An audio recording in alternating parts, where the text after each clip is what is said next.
Le 27 avril 1900, Lord Kelvin prononce un discours pour vanter les mérites de la physique. D'après lui, seuls deux petits nuages viennent faire de l'ombre au tableau. Le premier concerne le rayonnement du Soleil.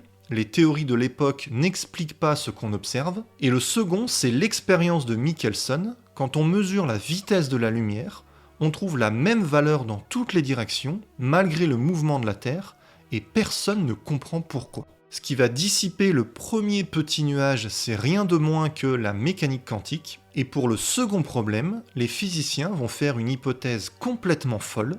Ils vont dire que si un objet se rapproche de la vitesse de la lumière, sa longueur se contracte, c'est le point de départ de la relativité. On a récemment passé les 100 000 abonnés sur la chaîne, et je vais voir si je peux rendre tout ce projet stable financièrement. La campagne Tipeee s'est bien déroulée, grâce à tous les tipeurs, on a pu dépasser les 3000 € pour financer 24 vidéos. Merci beaucoup à tous les participants. Pour être transparent, avec les commissions et les impôts, ça revient à 2200 €. Donc divisé par 24 vidéos, ça fait 92 € par vidéo. Et comme on est deux à travailler sur la chaîne, mon frère et moi, ça fait 46 € chacun par vidéo. Donc c'est déjà une première contribution, c'est pas rien, mais pour pouvoir en vivre, on va essayer de compléter ces revenus, notamment avec des sponsors. Et donc je suis très content de vous présenter le premier sponsor de la chaîne, les matelas Emma. J'explique souvent à mes élèves que la chose la plus importante pour réussir ses études, c'est un bon sommeil. Même moi je le vois, quand j'ai bien dormi, je suis concentré, je suis de bonne humeur, la vie est plus belle. Pour une bonne nuit de sommeil, les principaux conseils, c'est de s'exposer au soleil pendant la journée, avoir une activité physique, se coucher à heures régulières et bien sûr avoir un bon matelas. Les matelas Emma sont conçus pour vous offrir le meilleur sommeil possible. Plusieurs couches respirantes ont été ajoutées pour conserver une température corporelle idéale. La mousse à mémoire de forme répartit votre poids pour que la relaxation soit totale. Et une couche de support rajoute le bon niveau de fermeté. Avec les matelas Emma, vous aurez un sommeil vraiment réparateur. Ils ont mis en place un service très pratique. Vous pouvez tester votre matelas pendant 100 jours. Et si ça ne vous convient pas, vous pouvez le retourner sans frais. Emma ne propose pas que des matelas, il y a aussi des accessoires, des oreillers, du linge de lit, des surmatelas. En ce moment, pour le Black Friday, il y a plein de réductions jusqu'à moins 50% et 10% cumulable si vous entrez le code LivreScience. Donc si vous voulez en profiter, je vous ai mis le lien en description. Merci à Emma pour le sponsor et retour à la vidéo. Dans les années 1880, Michelson va montrer quelque chose qui va choquer les physiciens. Si vous êtes dans un train qui avance à 100 km/h et que vous lancez une balle devant vous à 30 km/h, la balle va à 30 km/h par rapport au train et à 130 km/h par rapport au sol. Il faut faire la somme. Et si vous la lancez en arrière, cette fois elle ira à 70 km/h par rapport au sol. Il faut faire la différence. 30, 70, 130... on a plusieurs vitesses pour la balle, suivant par rapport à quoi on mesure. Et bien l'expérience de Michelson montre que la lumière ne se comporte pas du tout comme ça. Si au lieu de lancer une balle, j'envoie de la lumière, elle va garder la même vitesse, que ce soit par rapport au train ou par rapport au sol. Et ça c'est très bizarre. Pour résoudre cette énigme, plusieurs physiciens, notamment Lorentz, Larmor et Poincaré, vont se rendre compte que tout se combine parfaitement si on fait une hypothèse un peu folle. Si un objet se déplace à grande vitesse, il subit une petite contraction. Avec cette hypothèse un peu bizarre de contraction des longueurs, on résout le problème posé par Michelson. Et la question qu'on va se poser dans cette vidéo, c'est de savoir si les objets subissent vraiment une compression quand ils se déplacent à grande vitesse. Dans l'appareil de Michelson, la lumière est envoyée à 300 000 km par seconde. J'ai arrondi pour simplifier. A priori, on rajoute à ça la vitesse de la Terre par rapport au Soleil, qui est de 30 km par seconde. A priori, on fait comme pour la balle dans le train, on fait la somme, et on trouve 300 030 km par seconde. Sauf que, c'est pas ça qu'on observe.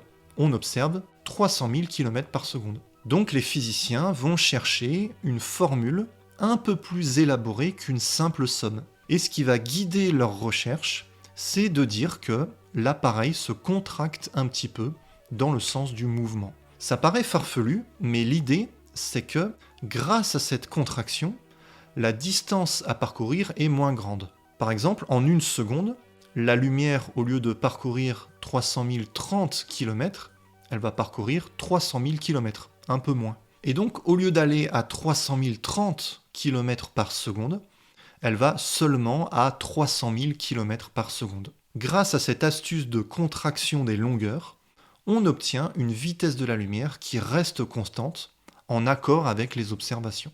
Maintenant, bien sûr, il faut se demander à quel point cette astuce correspond au monde réel.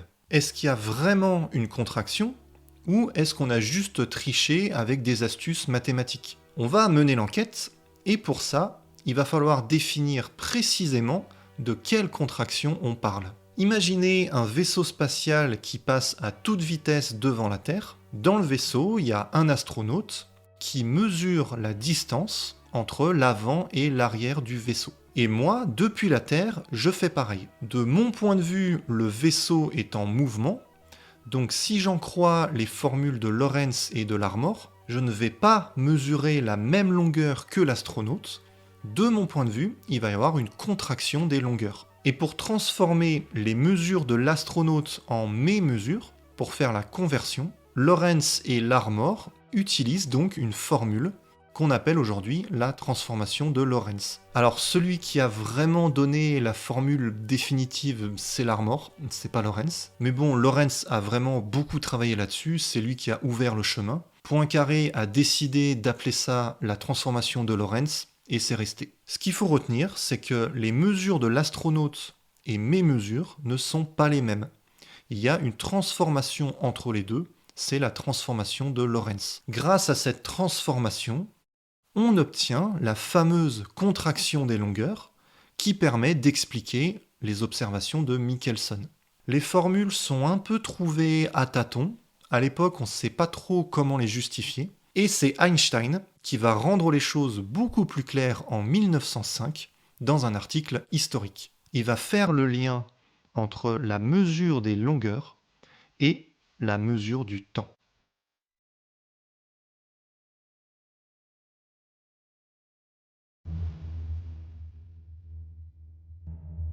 Pour arriver à la transformation de Lorentz, Einstein part de deux principes. Le premier, c'est le principe de relativité de Poincaré qui explique que toutes les vitesses sont relatives. Par exemple, ça n'a pas de sens de dire je me déplace à 10 km/h.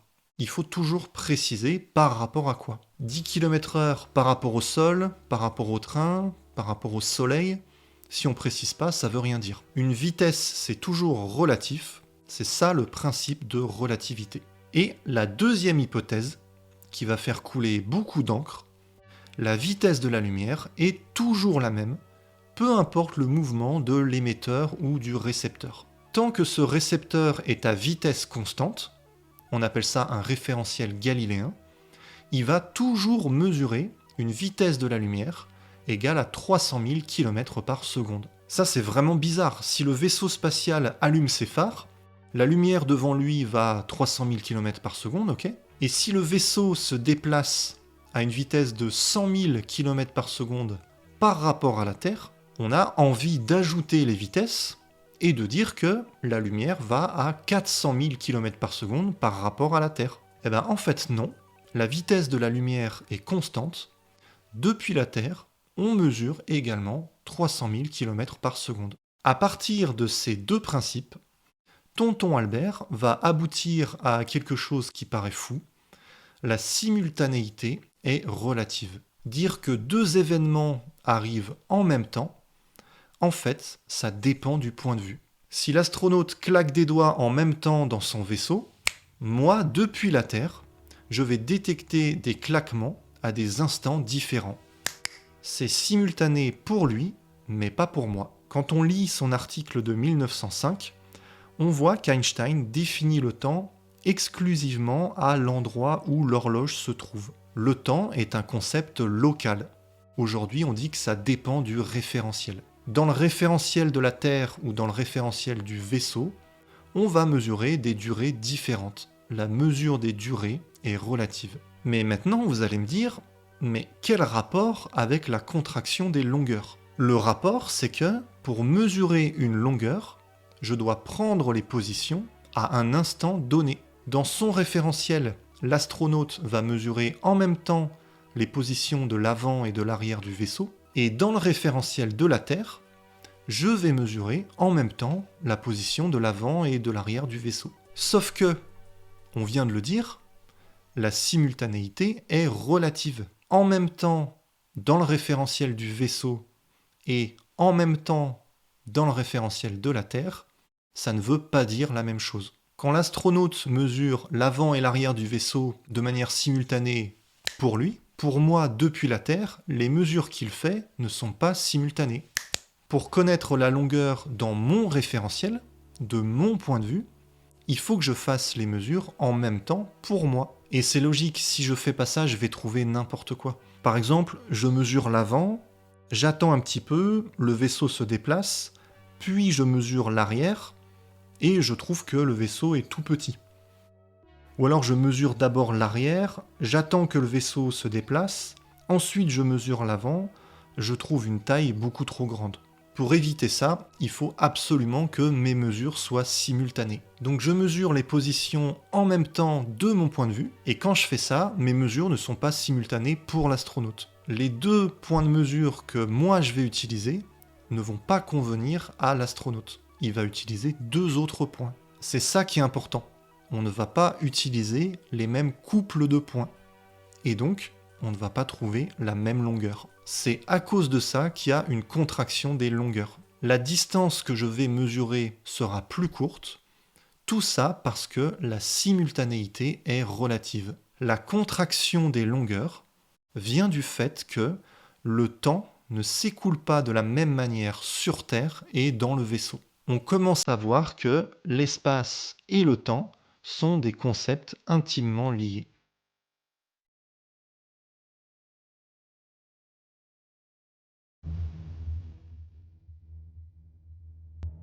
On l'a dit, historiquement, on cherche d'abord à expliquer l'expérience de Michelson. On se rend compte que pour passer d'un référentiel à un autre, il faut utiliser la transformation de Lorentz. Ça, c'est intéressant. On a d'abord le résultat mathématique, et pour aboutir à ce résultat, Poincaré et Einstein vont énoncer de grands principes généraux. Poincaré va donner le principe de relativité. Einstein va rajouter le fait que la vitesse de la lumière est constante. Et au passage, il va se débarrasser de l'éther. En faisant tout ça, il se rend compte d'un truc fascinant. La mesure du temps n'est pas la même d'un référentiel à un autre. Il se rend compte que la simultanéité est relative. Donc c'est un travail collectif. Il y a eu une controverse pour savoir qui a inventé la relativité, et comme d'habitude dans ce genre d'affaires, la réponse elle est subtile. Les gens qui disent qu'Einstein a tout fait ont tort, les gens qui disent qu'Einstein a tout volé à Poincaré ont tort également. La réalité, elle est nuancée, il y a des gens qui préparent le terrain, et il y a des gens qui passent l'étape décisive. Lorentz et Poincaré ont apporté énormément d'éléments à la relativité, mais ils vont rester attachés jusqu'au bout au concept d'éther, cette substance invisible, un peu mystérieuse, qui permet aux ondes lumineuses de se propager. Einstein, pour lui, c'était plus facile de se débarrasser de l'éther, sûrement parce que, à côté de ça, il était en train de développer une théorie de la lumière basée sur des particules plutôt que sur une onde. Pour Poincaré, la lumière est une onde, donc il faut un milieu de propagation, il faut un éther. Pour Einstein, on en reparlera dans une autre vidéo, la lumière peut être décrite comme un ensemble de particules. Et après coup, pour nous, un siècle plus tard, on peut s'amuser à regarder tout le cheminement, les réflexions, les tentatives d'avancer dans le brouillard. Aujourd'hui, avec du recul, on regarde la transformation de Lorentz et on se rend compte que la relativité du temps était déjà là. Lorentz et Larmor ont construit cette formule pour obtenir la contraction des longueurs, et en faisant ça, naturellement, la dilatation du temps est apparue. En cherchant à contracter les longueurs, ils ont montré que la mesure du temps n'était pas la même d'un référentiel à un autre. on voit que c'est pas possible de toucher à l'espace sans toucher au temps. On commence à comprendre que le bon concept à utiliser, c'est le concept d'espace-temps.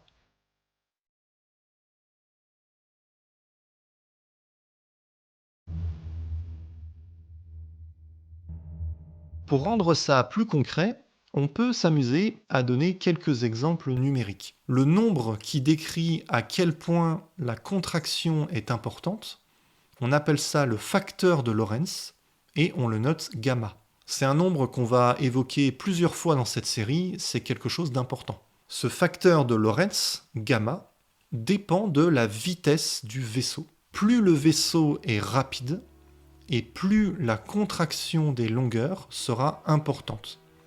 Plus la longueur mesurée depuis la Terre sera petite. Par exemple, ici, gamma égale 2, le vaisseau est mesuré 2 fois plus petit que sa taille normale. Je vous affiche la formule, mais peu importe les détails, ce qui compte c'est de voir que ce facteur gamma dépend de V, la vitesse du vaisseau. Et ici, la lettre C, c'est la vitesse de la lumière. Si le vaisseau va à 10% de la vitesse de la lumière, donc à 30 000 km par seconde, je fais le calcul et je trouve que gamma vaut 1,005. La longueur du vaisseau diminue un petit peu, on la divise par 1,005. La longueur s'est contractée de 0,5%. Le vaisseau va déjà très vite, 10% de la vitesse de la lumière c'est énorme, et pourtant la contraction n'est que de 0,5%. Si le vaisseau fait 30 mètres de long, ça représente une contraction de 15 cm. C'est déjà mesurable, mais il va falloir pousser un peu plus si on veut que ça se contracte vraiment. Allez, on y va franchement, on va dire que le vaisseau va à 60% de la vitesse de la lumière. Je trouve gamma égale 1,25, on divise par 1,25, le vaisseau qui faisait 30 mètres ne fait plus que 24 mètres. À 90% de la vitesse de la lumière, gamma égale 2,29, le vaisseau ne mesure plus que 13 mètres, et à 99% de la vitesse de la lumière, gamma égale à 7 environ, le vaisseau ne mesure plus que 4 mètres 23.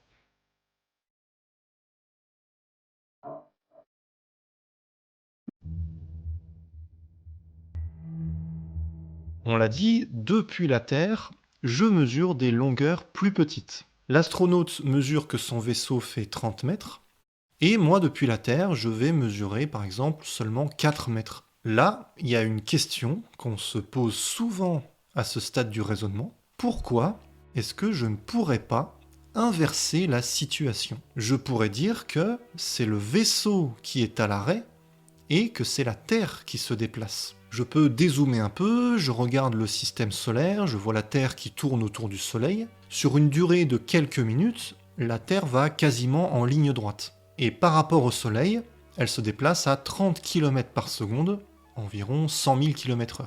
Et maintenant, regardez ce que fait l'astronaute, ce petit coquin. Il se débrouille pour que son vaisseau soit fixe par rapport au Soleil. Et en faisant ça, il va pouvoir inverser la situation. On avait la Terre qui était fixe et le vaisseau qui se déplaçait vers la droite.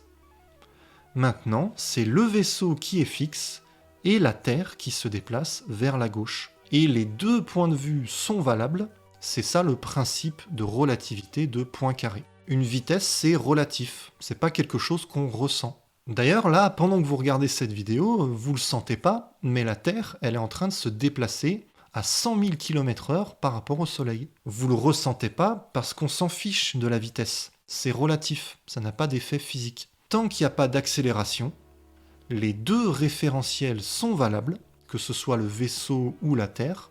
On dit que ce sont des référentiels galiléens. Et maintenant, si vous êtes convaincu de ça, et j'espère vous avoir convaincu, vous pouvez vous dire, si c'est le vaisseau qui se déplace, c'est le vaisseau qui est contracté, et si on change de point de vue et qu'on dit que c'est la Terre qui se déplace, ça veut dire que la Terre est contractée. Les deux référentiels sont équivalents. J'ai le droit d'inverser la situation. Et du coup, faudrait savoir, qui est contracté? Le vaisseau ou la Terre? On a l'impression qu'il y a une contradiction. Quand les étudiants en physique prennent leur premier cours de relativité, c'est le moment où ils commencent à se gratter la tête. Ils n'ont pas fini de se gratter la tête en physique, hein, c'est pour ça qu'à la fin, les physiciens ont plus de cheveux. Mais c'est normal d'avoir un doute, il y a une contradiction apparente. Comme d'habitude, on va être précis sur les termes employés et on va résoudre cette contradiction. Quand l'astronaute mesure la taille de son vaisseau, il est fixe par rapport au vaisseau. Et donc la distance qu'il va trouver, par exemple 30 mètres, on va appeler ça la distance propre. C'est sa propre distance mesurée dans son propre référentiel. Moi, depuis la Terre, je mesure un objet en mouvement, je ne vais pas mesurer la distance propre. Je vais mesurer une distance contractée, par exemple 15 mètres au lieu de 30. On a dit que la situation était symétrique. On a le droit de dire qu'en fait c'est le vaisseau qui est fixe et que c'est la Terre qui bouge. Donc on inverse, cette fois-ci c'est moi sur Terre qui mesure des distances propres, mais pour ça, il faut que je mesure la taille d'un objet qui est fixe dans mon référentiel. Donc avec le vaisseau, ça va pas marcher. Il faut que je prenne par exemple ma maison. Je vais mesurer la distance propre entre les deux murs de la maison, par exemple 20 mètres, et l'astronaute, il voit la Terre bouger, il voit la maison bouger, et donc il va mesurer une distance plus courte. Par exemple, 10 mètres au lieu de 20. De son point de vue, il va aussi y avoir contraction des longueurs. Mais on ne parle pas du même objet, donc il n'y a pas de contradiction. Du point de vue de la Terre, je mesure un vaisseau plus court, et du point de vue du vaisseau, l'astronaute mesure une maison plus courte. Chacun des deux détecte une contraction des longueurs quand il mesure un objet qui est dans un autre référentiel. Et maintenant qu'on a compris ça, on est bien armé pour répondre à la question du début. Est-ce que la contraction des longueurs correspond à une compression réelle des objets ?